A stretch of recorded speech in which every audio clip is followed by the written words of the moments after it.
High ছোট বন্ধুরা, এই দেখো আমাদের দুর্গা পুতুল তো দেখছি এখানে সব পোশাক মেলবে বলে এখানে লাঠি দাঁড় করিয়েছে। দেখো তো কি হয়, দেখতে থাকো। বাড়ির সবার পোশাক দুর্গা একা পরিশ্রম করে ধুয়েছে। দেখো, ও বাবা, আমি তো একদম হাঁপিয়ে গেলাম। কতগুলো পোশাক পরিষ্কার করেছি, বাচ্চাদের আরও আছে, আমাদের বড়দের তো তেমন কিছু করিনি, ছোটদেরগুলো যা করেছি। থাক বাবা, যা করেছি ভালো হয়েছে। বুদ্ধি খাটিয়ে বাড়ির উঠোনেই এখানেই পোশাকগুলো মেলার ব্যবস্থা করেছি মোটামুটি। কি জানে এতগুলো পোশাক ভারে থাকবে না থাকবে না। অনেকটা তো করেছি, হয় নাকি দেখা যাক, না হয় আলাদা ব্যাপার। খুঁটিটা একটু ভালো করে সরিয়ে দিই, খুঁটিটা আবার এদিকে নড়ে আছে। ওইদিকে তো দড়িটার মধ্যে ঠিক করে টান থাকতে হবে, না হলে তো সব লুজ হয়ে পড়ে যাবে। না হয় একটু ভালো করে সরিয়ে দিই। এদিকে তো দেখছি কেউ নেই একটু হেল্প করবে, আমার একা করতে খুব পরিশ্রম হয়। এদিকে কালবৈশাখী হয়েছিল, তারপর আজকে যা রোদ উঠেছে, খুব তো গরম। তারপরে আমি এই পোশাকগুলো এই গরমে কত ভিজে ভালো করে পরিষ্কার করেছি। বাচ্চাগুলোর পোশাক কি ময়লা হয় বাবা, বলার আর নেই, সব সময় তো অপরিষ্কার থাকে। এদিকে বর্ষা এটা কি নিয়ে এলো? ও মা, দেখো গো দেখো, আমি এখানে কি ফল এনেছি। এটার নাম কি তুমি বলতে পারবে? এটাকে কি কষ ফল বলে? এটা না হ্যাভি টেস্ট, এটা আমি খাবো, প্লিজ দেখো না, একটু ধরো না। তুমি এখানে কি করছো গো? এতগুলো পোশাক নিয়ে দাঁড়িয়ে আছো, কি করবে নাকি? এর উঠোনের মধ্যে তো দেখছি লাঠি সব দাঁড় করিয়েছো। বাদ দাও, আগে দেখো কত মোটা একটা ফল, আমরা তো সবাই মিলে খেয়ে নেবো। আরে হ্যাঁ রে, বিরক্তি করিস না, এখানে যা এনেছি ওখানে রাখ। আমি এদিকে সব পোশাক ধুয়ে এনেছি, মেলবো কখন সেটা নিয়ে ভাবছি। সে আবার কোথা থেকে কী সব ফল টল নিয়ে এসছে, আমার দেখারও অত সময় নেই, কাজের শেষ নেই, তার সঙ্গে কথা বলো। আমি কি করলাম, এত বড় ফলটা কি ভারী ছিল বাবা, মাটিতে রেখে দিয়েছি, কত ভারী। মা শোনো না, এই ফলটা আমাকে ওই দিকে একটু সরিয়ে দেবে, আমি একটু ছড়িয়ে দিলে ভালো করে আমি একটু খেতাম। জানো পায়ে পেকে গেছে, ফেটে গেছে পারতে গিয়ে, আমাকে দিল তো ওদের বাড়ির ঝুনু আন্টি, বললো আমাকে যে বাড়ি নিয়ে যা, তোরা সবাই মিলে খাবি, তোর মাও খাবে। আরে কি কাণ্ড, তুমি এতগুলো পোশাক ভিজিয়েছো?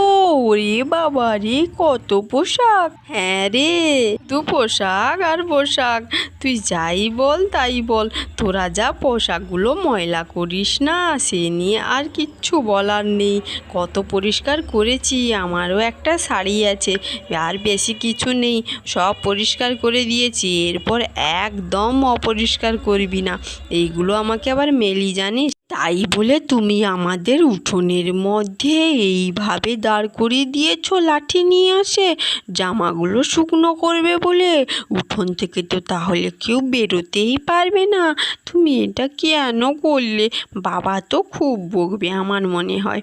এতগুলো পোশাক তো তুমি বাইরের দিকে কোথাও মেলতে পারতে মা, আজকে তো খুবই রোদ হয়েছে চারিদিকে। হ্যাঁ, আমি পরিষ্কার করেছি না, তার জন্য বকম করছিস। যা তো নিজের পোশাকটা ধুয়ে একটু বাইরে মেলে দিয়ে আয়, তখন দেখবি মজা। প্রচুর করে, প্রচুর মুখ হয়েছে। এই দেখ না, আমি এখন মেলতে পারছি না, আমার খুব কষ্ট হচ্ছে, তারবেলা কেউ তো হেল্প করছিস না।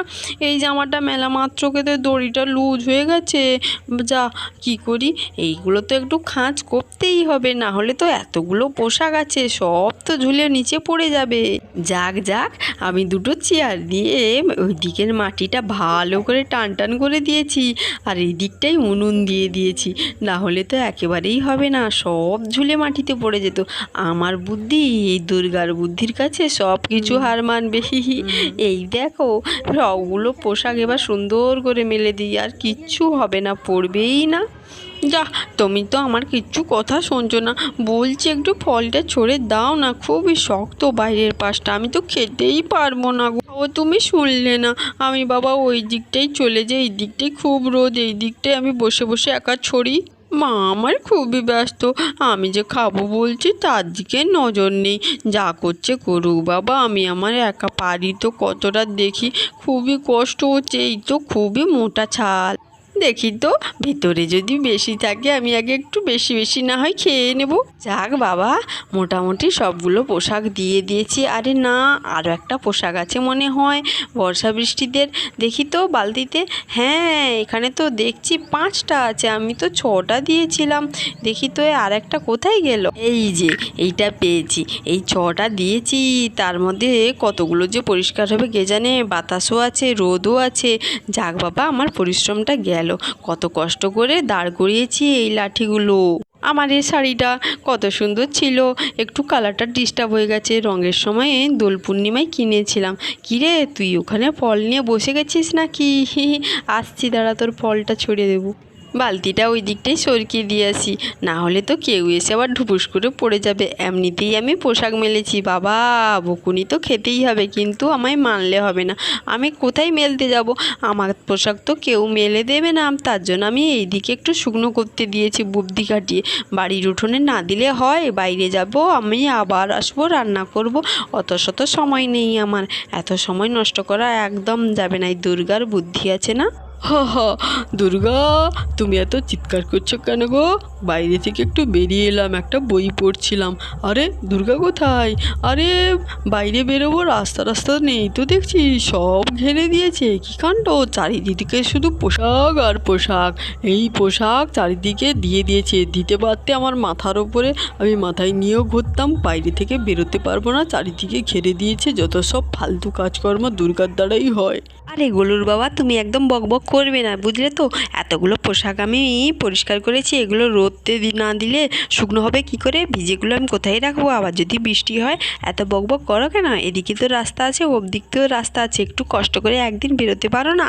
এদিকে আমি পরিশ্রম করে মরছি, আর এদিকে বকম বকম করছি। হ্যাঁ হ্যাঁ, তোমার তো প্রচুর মুখ হয়েছে, শুধু ঝগড়াঝাটি করা বা যে স্বভাব কোথাকার। একদিকে ধার দিয়ে করলে হতো না, একদিকে রাস্তা থাকতো। ওরে বাবা রে, পায়ে লেগে গেল। রাম রাম রাম, দেখি তো কি। এ বাবা, চারিদিকে চেয়ার টেয়ার সব পেতে দিয়েছে, এইগুলোও আটকে দিয়েছে। কি বুদ্ধি রে বাবা, চারিদিকে এই খুঁটিগুলো রাখানোর জন্য যা সব কাণ্ড করেছে। আরও কি করেছে ওই দিকটায় দেখি তো, ওই দিকে আবার উনুন আছে নাকি? বাহ, তোমার তো বুদ্ধি, প্রচুর ভালো বুদ্ধি দেখছি। চারিদিকে খুঁটি রাখার জন্য এই সব বুদ্ধি করেছো? তোমার এই সব বুদ্ধি কোথা থেকে এলো দুর্গা? আমি তো ভাবতেই পারছি না, আমার মাথা ঘুরেই যাচ্ছে। হ্যাঁ, আমি হলাম দুর্গা, এত সহজে হার মানি না। তাই তো উনানটার তেমন কিছু কাজ ছিল না, বাইরে ছিল। তাই ভাবলাম নিয়ে এসে খুঁটিটা রেখে দিই, তাহলে ভালো হবে।